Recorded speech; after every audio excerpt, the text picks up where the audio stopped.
Mesdames, Messieurs, bienvenue dans ce bulletin d'information. La représentation nationale a adopté hier à l'unanimité sous la présidence de Louis Bernou-Vlavonou, président de l'Assemblée nationale, la loi cadre sur la construction et l'habitat, composée de 110 articles. Une fois en vigueur, cette nouvelle loi n'offre plus la possibilité de restaurer ou de mener des opérations d'extension dans un périmètre de 100 mètres à proximité d'un cimetière conformément aux dispositions, notamment l'article 5 de la loi adoptée.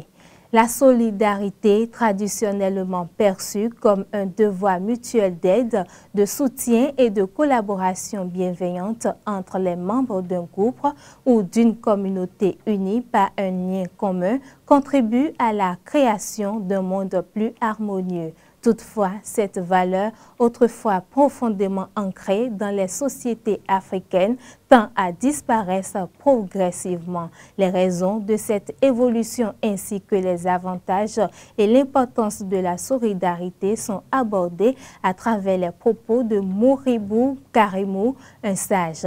Il est interrogé par Amanda Esmeralda Dake et Patrice Ayronton. La solidarité, c'est la chose la plus aimée par Dieu, le Seigneur. C'est le sens normal même des choses. En principe, s'il y a solidarité dans un milieu, ça fait régner la paix. Donc nous devons apprendre à être solidaires les uns envers les autres. La solidarité, la part de la famille. Si déjà la famille même entre elles, chacun forme sa petite famille et ne veut plus rester dans la grande famille. Alors que nos papas, nos aïeux n'avaient pas vécu comme ça. Ils étaient ensemble, solidaires. Entre eux, ils se complétaient. Et ça fait une puissance. Mais aujourd'hui, vous avez un peu de moyens, vous quittez le grand cercle et vous détachez. Quand vous vous détachez avec votre petite famille, je ne suis pas sûr que vos progénitures vont agir comme les anciens. C'est ça aussi la base. Et c'est ça qui fait que la solidarité agissante là ne se voit plus correctement. Nous sommes en train de perdre cette valeur. Et sans cette valeur, le monde n'aura pas sa valeur. Mon papa, il en fait autant que son âme repose en paix.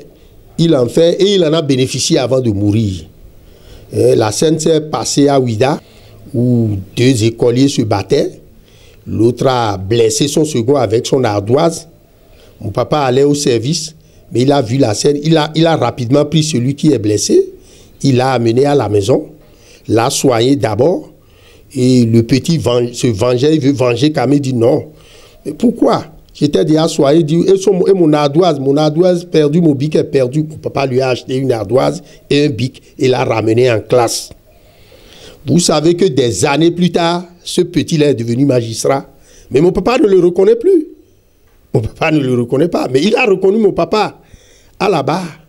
Il a d'abord renvoyé l'audience et après a convoqué mon papa et a dit, mais vous me connaissez papa? Papa a dit non. Mais vous avez fait Ouida dans les années comme ça? Papa a dit oui. Mais le petit qui était blessé là, que vous avez amené à la maison, c'était moi. Voilà. Donc il faut toujours être solidaire. Ce que vous faites à l'autre, ce que vous faites de bien à votre prochain, à votre vis-à-vis, retournera vers vous. Souvent accusés à tort ou à raison d'être responsables de l'augmentation du nombre de trous dans les chambres à air, les vulgarisateurs se retrouvent au centre d'une polémique. Bien qu'ils soient régulièrement sollicités par les usagers de la route victimes de crevaisons, ils font l'objet d'un certain discrédit. Pour mieux comprendre cette situation qui oppose ces artisans à leurs clients, une équipe de Guéri TV Monde a mené une enquête.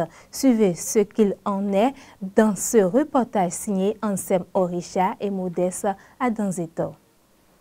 C'est quelque chose qui se passe régulièrement chez les vulgarisateurs.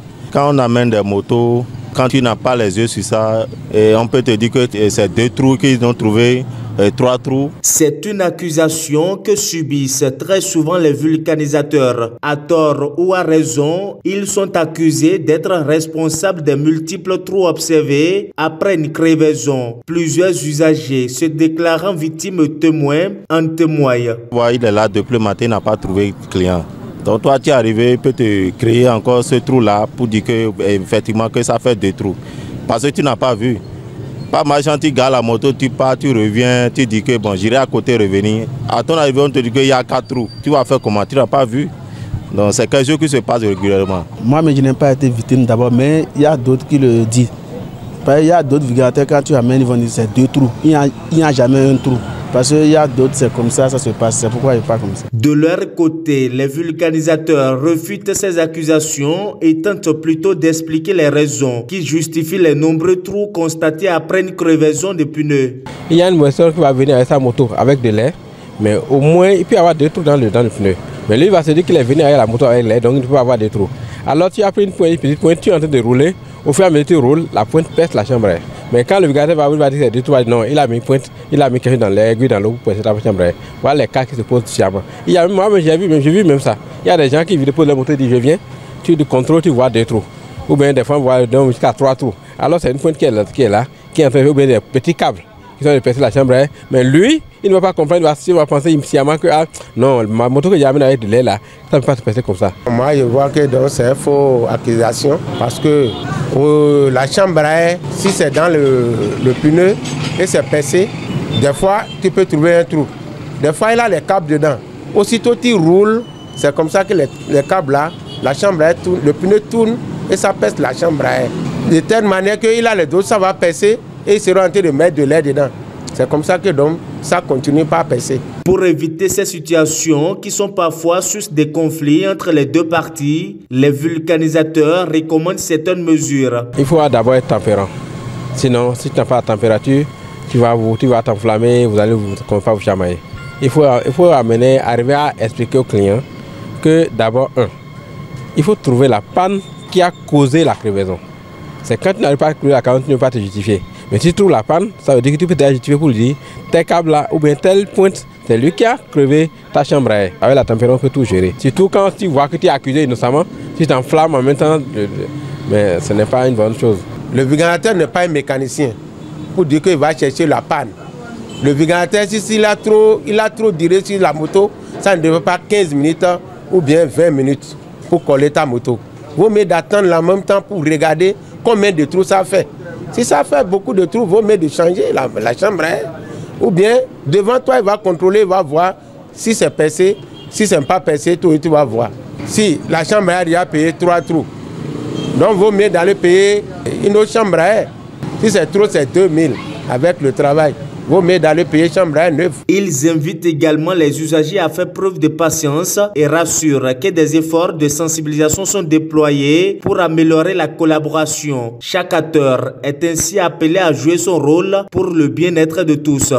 Mesdames, Messieurs, c'est tout pour ce bulletin d'information.